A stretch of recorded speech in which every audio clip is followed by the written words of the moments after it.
right, now it is time for the box office or box office. It's time for the top five. What am I doing? I don't know where we're at right now. Okay. Where? I'm feeling the walls. Everything feels good. Okay, fantastic. Are you feeling the walls?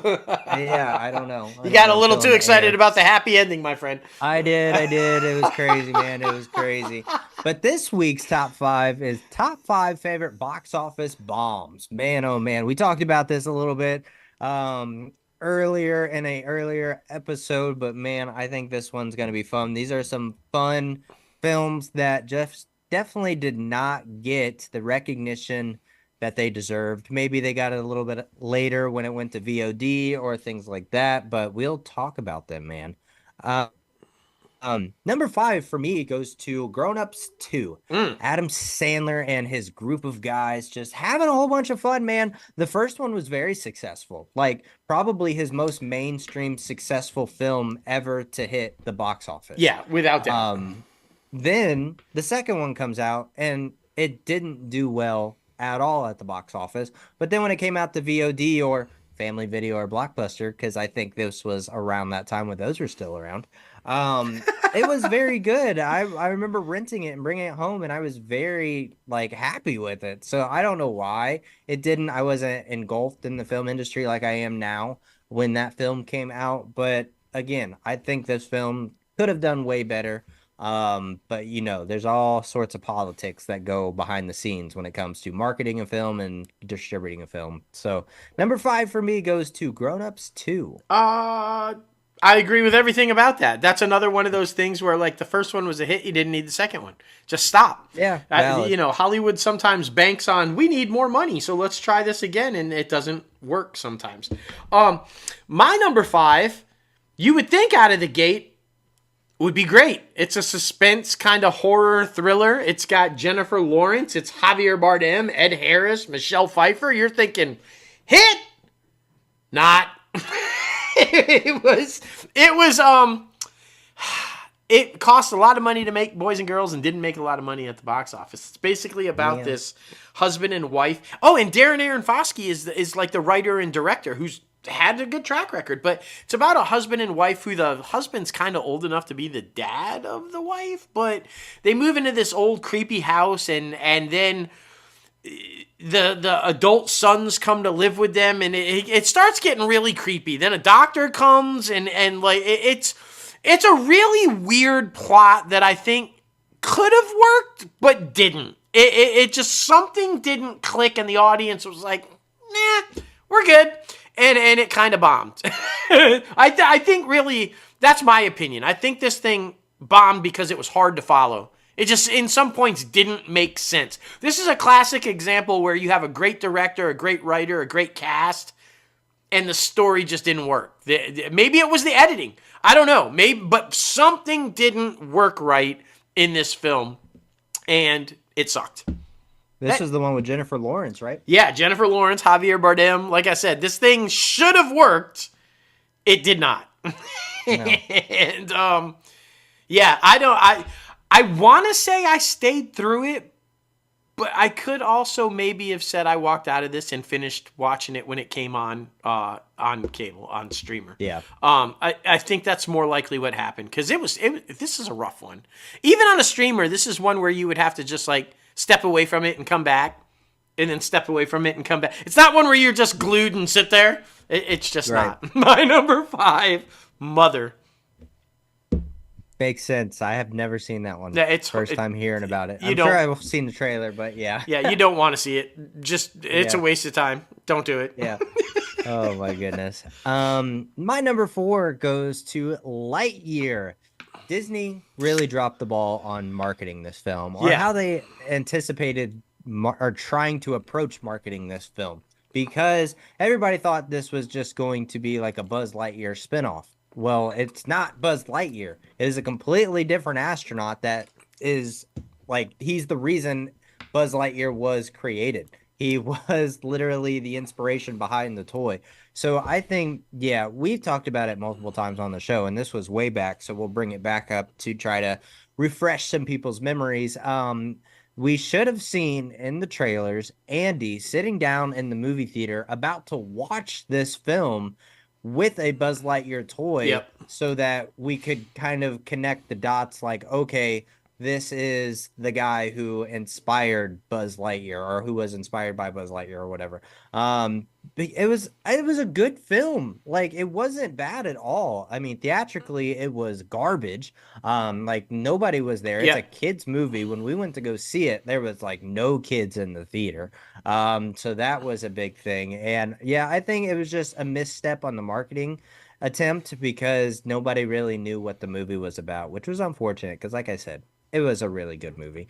So number 4 for me, Lightyear. Uh, Sorry to say that it sucked. yeah, Not no, sucked. and yeah, because I got to be honest with you, I really enjoyed the film. Yeah.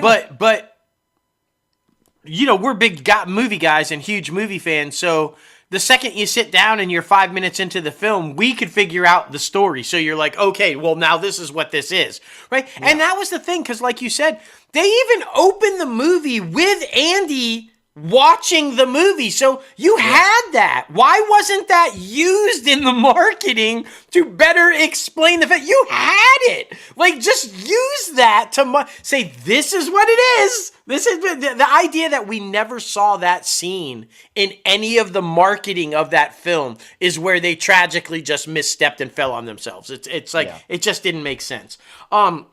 My number 4 is also where the irony of this tragically misstepped and fell on themselves because I'm talking about stuntmen. I'm talking about the Fall Guy. Now, y'all, come on. Come on. You're coming off of the massive success of Barbie, the massive success of Oppenheimer, your two main stars, Gosling and Blunt. And it's a beloved show from the 80s. It's got action, it's got suspense, it's got a great soundtrack. They reference Taylor Swift. Everything in this should work, but you failed to market it. You didn't market. In fact, the first big marketing that I saw for it was the weekend that it came out when Gosling hosted Saturday Night Live and Blunt joined him on there and kind of made a knock back and forth. Yep. That was the first big push of marketing. Too little, too late at that point, guys and gals. So I don't. And if I highly recommend all of you go and watch it on Peacock right now and the extended version of it. It's a great film. It is a true love letter to stuntmen and what goes on and how they are perceived and the actual hard work that they do. It's a beautiful story. It's fun. There is a lot of action and it's funny and it's intense and it's emotional. It's got everything you want. There's a mystery to it. I don't want to blow it for anybody, but there's a mystery aspect to it. And it's great. It's one of those fun summer blockbusters that normally everybody flocks to. I think there's a theme here with these things, especially on my list, that it just nobody knew about it. Nobody knew. And I don't know how you drop the ball on that. I don't know how you drop the ball on that. But I highly recommend it. My number 4, The Fall Guy. And if you're old like me and you remember the Fall Guy TV show, they're in it. Heather Thomas and Lee Majors are even in it. You got to stay till the very end. But they give a cameo. The song is in it. Well, I'm not the kind to... Everything about it is in it. It should have worked. It should have worked. Craziness, man. Craziness. My number 3 goes to Jack Frost. Now, this one came out quite a little bit ago. This was Michael Keaton. I love this film. Me too. It's so freaking good. You have people in there from like, wasn't that John Travolta's wife? And yeah, then, Kelly Preston. Yep. Yeah, and then the best friend was Baratheon in Game of Thrones, so he went on to do great things. It was a great movie. I watch it almost every freaking year when Christmas time comes around. Like, I love this freaking movie. So when I went back to do research on this particular top 5 subject, I was like, are you serious? What? Like, I had that thing on VHS, bro. I had that thing on VHS. Like, I love that. This is how far back I've been watching this film. And to see that it did not do well in the theaters kind of made me sad. Not even gonna lie, kind of made me sad. But yeah, man, my number three, Jack Frost. Be sure to check that out. I think I found it last year on Max, Mm. but I think it bounces around. It's one of those licensing one that can go literally anywhere. So check Max, but you can always check the search bar or go into Google and say Jack Frost streaming, and be sure to check it out. So yeah, There my you number go. three. My number three is just another example of a complete and utter failure of marketing. This film is beautiful. This is a film you sit down and you watch with your family, and it has a meaningful message behind it, and it's moving. It's funny. I cried. I'm not even going to kid you. I cried. It moved me to tears. It is a beautiful film written by John Krasinski. And it's a can't miss. You need to see it, but apparently nobody did. So I highly recommend catching this on streamers. It's If, Imaginary Friend. If you guys remember it, Krasinski. It's the female that plays the little daughter, Kaylee Fleming, just unreal. But then, of course, Ryan Reynolds, John Krasinski, Phoebe Waller-Bridges, Steve Carell, and the last role for Lou Gossett Jr., before he passed away. This is a beautiful story. Just an absolutely beautiful story. And the imaginary friends are all, there's a meaning behind it. There's a meaning why they're being seen and what it represents and how it plays out in the family dynamic. And the way it's done, just, it breaks my heart that this film didn't get marketed properly. I don't know what it was. Were they nervous about it? Maybe they didn't know how to market it, because it is a very story-driven drama. Yeah. But it's also comedic with big, goofy, imaginary friend characters. And I think maybe it was a failure on the marketing team to know how to market this film. And that's sad, because it was a beautiful film. So I'm just going to leave it there. And I say I highly recommend, if you want just a good film you can sit down with your family and watch and maybe have a box of tissues, If. It's beautiful. Have you watched it yet? Not yet. Oh, you guys sadly. got to check that one out. It's so good. You guys will cry. I know you will. It's so good, though. It's so good, so good. Number two for me goes to the Suicide Squad. This is the second iteration, not the Jared Leto one. I like this one. I am not gonna lie. I mean, I think it really got hit by the pandemic. This was definitely Gunn's footstep in the door at DC and Warner Brothers Discovery. So I think the film, like, being received so well, and I mean, I wouldn't say so well. I think lukewarm, because there was a huge piece of the consumer that really did enjoy it. But then, I mean, there was obviously the haters. There's always haters. But I think this film was awesome. I really liked it. I've watched it multiple times. And not just because John Cena's in it, but it was obviously so successful that they did the spinoff series with Peacemaker, and hopefully we can get a season 2 for that. But It's coming. I really did enjoy it. And then plus Grandson, who was the band that I took my wife to bring her up on stage and propose. They did a song in that film, so that was really cool. And yeah, man, I really actually enjoyed this film. So number two for me, the Suicide Squad. I think this one was a victim of the whole Snyderverse war. A Yeah, lot I of the agree. haters It was wanted to, around and that while time. David Yeah. Ayer directed the Suicide Squad, it was part of the Snyderverse, and there was that whole thing about we want Snyderverse. So the idea of Gunn coming in and going, well, we're just going to change it up. Yeah. I think a lot of it was a victim of that, in my opinion, because I'm right there with you. This was comic book accurate. It was spot on. It was entertaining. It was fun. It set up so many cool things. Fucking Polka Dot Man, bro. Fucking Polka Dot Man. Gunn is the only one that I know that can take obscure characters like Rocket Raccoon or Polka Dot Man and make them viable. I mean, it's brilliant how he does it. And so, yeah, I think that everybody should pay attention to that film. I think because it just shows you the brilliance that he is. My number two, I would tell you about it, but I'm not allowed to. That's rule number one. I think a lot of people are going to scratch their heads and go, "What do you mean this was a failure? This was not a box office bomb." Yes, it was. This thing found its success and all of the hype and all of the glory as a cult film, as a following. It was found afterwards because at the box office, it was a total and complete bomb. And I'm talking about Fight Club. Yeah, Fight Club, Ed Norton, Brad Pitt, bitch Tit Bob, all of that. It was a bomb. Nobody fucking saw that shit in theater. Like, now it's a massive hit, right? Everybody knows it. Everybody quotes it. Everybody loves it. But for whatever reason, right? And at this, you gotta understand, at the time that this thing came out, Pitt and Norton were like riding high. Like, why this thing didn't hit? I don't know. Like, was it touchy subject matter? Were scared to market it? Was it limited release at first? Cause they were, do we? I don't know what it was. I don't remember specifically the marketing trend behind it, but I just know this is one of those when you're sitting at home on the couch and at the time that this thing was released, you're still kicking back watching cable, like HBO or something like that. You found this thing in the middle of the night where you're up late, you're flipping channels, and you're like, oh, what's this? Brad Pitt.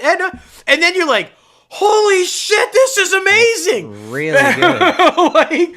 But for whatever reason, that was not the case. This one lost a ton of money, but now the studio is recouping because, like I said, it's had a life now over the past 10, 15 years. It's banking all kinds of money in home releases now. But back in the day, they took a bath on it, and it was like, oops. But, and I don't have to tell you to watch it. I mean, at this point, I'm pretty sure 99% of our listeners or viewers have seen this film. It's, like, huge. But, yeah, my number 2, a big box office bomb, Fight Club. What? Do you think that was the best film that Brad Pitt's ever made? Yeah. Yes. Bullet Train, real close.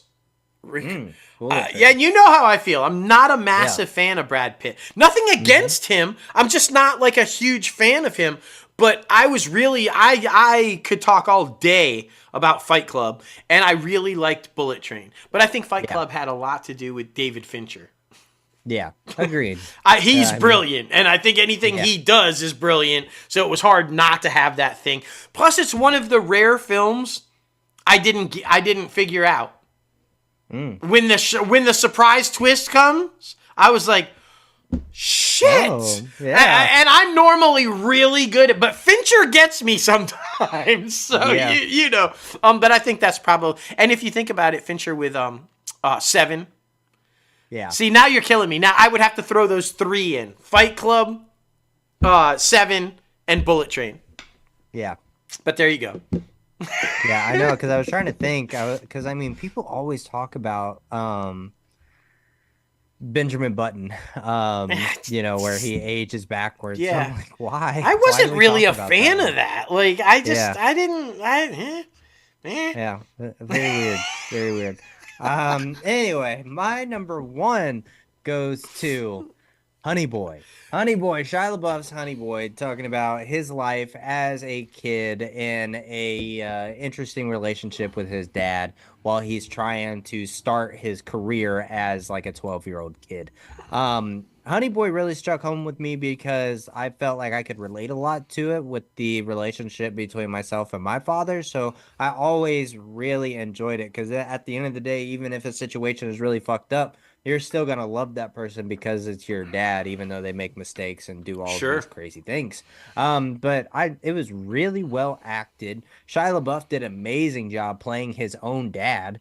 And like, yeah, I think this was right before the pandemic or like right at the point in time before they started shutting down theaters or right when they started opening up theaters. I can't remember. It's all one big blur. But yeah, it was a phenomenal film. I think you can still rent it or watch it on Amazon Prime. Pretty sure. But this was an amazing film. It was freaking fantastic. This one, and he came out with Peanut Butter Falcon around the same time. And that was a great film as well. So yeah, Honey Boy, my number 1. Yeah, what I hate about this is, and I think it led to maybe some of its failure at the box office, was this was when he was still kind of going through his little bouts, and he some bad shit from set came out with him and what is it, FWT Twigs, whatever, however, I forget what her name is, but his female co-star accused him basically of assault and stalking, Yeah. and I feel like the film was overshadowed by all of the bad press of everything that he was kind of going Yeah. through in his life at that point, which is sad because the film, like you said, is brilliant, and his brilliance shows through in it.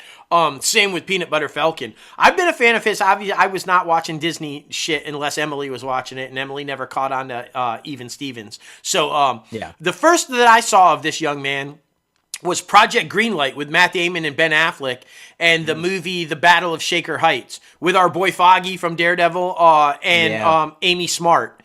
And all the behind the scenes stuff, you get a look at what was going on with him, with his mom and his dad and his family. They talk about it, the drugs and the hippie nature of the family and the pressure.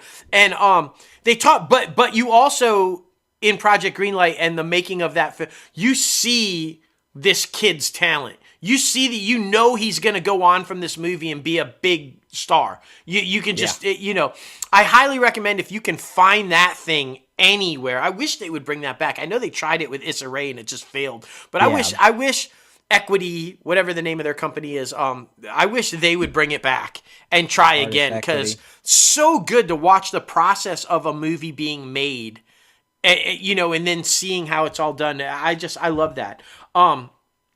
Yeah, Honey Boy, great choice, and I hate that it didn't do well. My number one, I think the only people that went and saw it are people that are or aspire to be filmmakers. Agreed. I don't think anybody else saw it. I'm talking about The Fabelmans, which was the true life story of Steven Spielberg, a fictionalized true life story of Steven Spielberg. It's brilliant. It's absolutely brilliant. It is a stark look into this young man's mind about his love for film, his love for storytelling, the challenges he has to overcome to become who we know he is now, and all of the process of the dynamic of the family that didn't always support him and didn't just... Everything about this film is brilliant, and I think it was either the victim of, it was story-driven, and we know those don't do really well right now. Perfect example, just recently here with Tom Hanks, not story-driven, nobody gave a shit. Nobody went and saw it. Which is odd, because Tom Hanks recently came out and said, I think the era of these big superhero blockbuster, it's over. People want more story now. Apparently not, Tom. Apparently not. But I think that it was partly the victim of that. And then also it was on the cusp of, it was released right on the cusp of the beginning of all of the anti-Jew sentiment and everything that's been going on as of over the past couple of years. It was released right when that thing really kicked off. So I think a lot of the anti-Semitism and we don't know how to market a film about Jewish and I think that played into it as well. But I would highly recommend it. If you saw Saturday Night, so that's the young man that plays a young Steven Spielberg, he's a brilliant actor, and this is a film, if you're a filmmaker, you need to watch, because not only is it a great story and it's great storytelling, but visually it's a great filmmaker's film. I mean, so highly recommend it. Unfortunately, the studio took a bath on it, but when it's Spielberg, you're okay with that. You're like, we'll take a bath on Spielberg. You're fine. It's good.